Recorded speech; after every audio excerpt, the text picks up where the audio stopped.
Isekai and My Followers Until My Book Drops, Part 73. My series where I write my commenters as if they were characters in my upcoming story, Glassheart.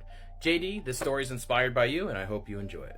Learn from the past or repeat it. It is a known practice of Gothor to document and catalog any bit of knowledge they get their hands on. No matter how seemingly insignificant the information, if the Gothor learn about it, chances are it can be found in the Cohedron's Codex. As great of a collection as they claim, the Gothor's history section is lacking.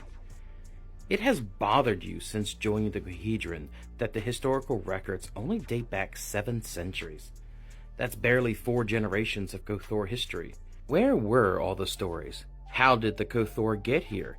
And strangely, why didn't anyone else care? Any elder you spoke to about the subject says the same thing. If they had the information, it would be in the Codex. That your focus should be on the here and now. Against the elder's advice, you decide to dig deeper. What you found left more questions than answers. Everything, no matter the subject, began roughly 700 years ago, with the founding of Dolrim. There had to be some sort of mistake. The records mention ruins before Dolrim, but nothing on the civilization itself. Almost like everyone just appeared. There was one last lead. Those records mention a grove of trees on the mountain, and there's only one known way for a grove to grow out here. Could the Hobbs have the answer to this mystery? You put in a requisition to go to the grove. It was denied. After several failed attempts at appeal, it is clear that to get to the truth, you're going to need to do this unsanctioned. The woven wall has only one entrance, one chance to appeal to this strange creature.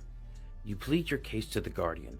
The ancient Hob is understanding for your thirst of knowledge.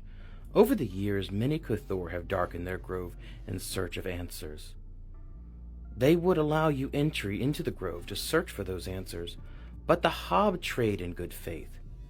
For answers to your past, they wish for a map of the explored areas of the Agravid Desert. You're sure that won't be an issue, but you also believe the Cohedron would approve that your venture. What would be the best course of action? You need to learn the truth, but what are you willing to do for it? Isekai and My Followers, Part 74. My series where I write my commenters as if they were characters in my upcoming story, Glassheart. Lady, this story is inspired by you, and I hope you enjoy it. The world is a stage. From the lowly resident of Third Sister to the noble electee of First. Everyone likes a good show. It may be for different reasons. Humans want to escape their lives to a spectacle. Gothor want to turn their minds away from the bigger questions. And the electees seek to break the monotony of the eternity before them. Your troupe provides that service. The stage may be different, the budget certainly is, but you help ensure to put on the best show possible. Working behind the scenes offers a unique insight to the people that mask themselves for entertainment. On-stage villains can be quite sweet once the curtain drops, and vice versa. It doesn't mean that you are disillusioned from the arts yourself. You don't dedicate your life to an industry you're not in love with. Many folks believe it's the first sister productions that everyone looks forward to. The electee have shims to spare, with each show racking in 10 times what you can make down in the third. However, the pieces are soulless. Fluff shows to stroke the egos of beings that see you as little more than performing animals. Everything must be perfect. From the costumes to line delivery, a single blemish could be taken as an insult. Actors have gone missing from these shows, or worse, made an example of. In Third Sister, art is alive. Your troupe performs the shows you wish to put on, a chance for anyone to step into the spotlight. It's fun to don an outfit you made yourself to step into character, to have your full talent on display. The productions may be less polished, but nothing is held back. Part of you wishes the electee could hear what it is you say in these plays. Everyone attending understands what would happen if they do, though, so it's treated like an inside joke that you all share. Between the electee shims and the human connection, it's easy to tell which one is the more enriching experience. Part 75 of Isekai and My Followers Until My Book Drops. my series where I write my commenters as if they were characters in my upcoming story, Glassheart. Fox, this story is inspired by you, and I hope you enjoy it. There never seems to be enough time in the day. You thought you were getting adventure when you signed up to be on the Dune Sail. Each day you were going to be running down electee balloons, doing battle and spinning ill-gotten gain back home in solace. It had been weeks without a score, but the work never ends. From maintaining the hull to keeping the Goldoros infestation down, keeping a dune sail off the sand is an all-day endeavor. Not to mention the insane amount of sand that slips its way into the ship. Not only does it make the ship unsafe, but the added weight can really screw with the video glyphs keeping the craft airborne. At the end of each of your shifts, you barely have the energy to eat, let alone socialize. If it wasn't for Mirage, you may have gone crazy. In the dreamscape, you can socialize and get some sleep. 2 birds, 1 stone. There, your creativity takes the helm. Most dreamers stick to one persona, their dream self. You enjoy experimenting with your persona, changing the appearance and reflecting your mood, or if you want, to step into someone else's shoes. Each of your favorite personas not only has their own look, but their own personality. You share them with the other dreamers, going on adventures. Mirage is truly a dream. But everything has a price.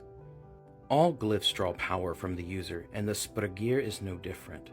For the ability to access the dreamscape, you lose some of the effects from whatever sleep you're able to get. Each night you enter Mirage makes the work that day so much harder. Your crewmates tell you to slow down and not to burn all of your oil.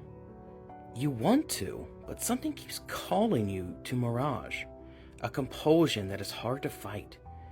While dreaming, you feel eyes on you. That feeling lingers as you wake. In those moments caught between waking and sleep, something watches you. Watches the ship. Something's coming for you. You can't shake that feeling. You're in danger. Something has set their eyes on the dune sails and are using Mirage to do it. Part 76 of Isekai My Followers Until My Book Drops. Someone asked me for a gritty story. My series where I write my commenters as if they were characters in my upcoming story, Glassheart. Lovesick, the story's inspired by your request, and I hope you enjoy it. One last job. That's what you always say. A last score, then you can get out of this game. People always talk about the hills being nice. A simple life away from bloodshed and nonsense. That's all you want, all you've ever wanted. The job came in from a trusted informant, along with a hefty deposit, and the understanding to don't ask questions. Which you had several, as the meeting point was an estate owned First Sister. You weren't the only one hired for the job. Including yourself, these 5 were the most infamous names in Third Sister Underground. The client, an electee noble, wanted out of the city, and you were tasked to get him there safely to a waiting skiff hidden in the shores of the ravine. For this many ships, the client had to have screwed up royally, which meant facing off against the Braga.